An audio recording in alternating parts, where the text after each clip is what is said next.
Aux États-Unis, la barre du million de cas déclarés de Covid-19 a été franchie, soit le tiers des quelques 3 millions de personnes infectées dans le monde, avec 2207 décès enregistrés durant les dernières 24 heures.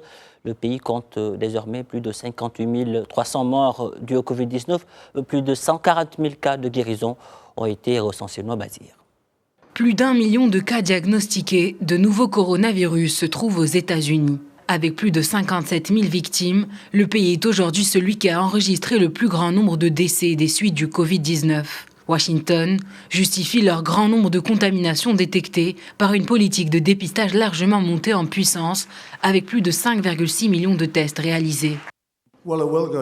Nous arriverons au 0 cas de contamination. Vous devez savoir que nous faisons plus de tests que n'importe quel autre pays.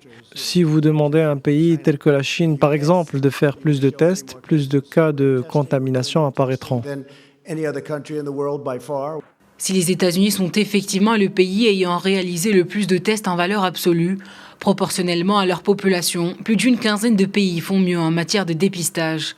Afin de renforcer sa stratégie de lutte contre le virus, Washington envisage l'imposition de tests systématiques de dépistage aux passagers débarquant aux États-Unis depuis des vols internationaux.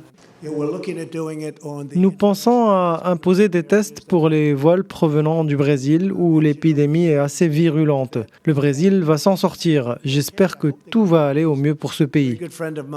Le locataire de la Maison-Blanche a également discuté de la mesure avec les responsables des États qui ont des échanges importants avec l'Amérique latine. Derrière les États-Unis, le deuxième pays comptant le plus de cas recensés est l'Espagne, avec plus de 210 000 malades du coronavirus, suivi par l'Italie et la France.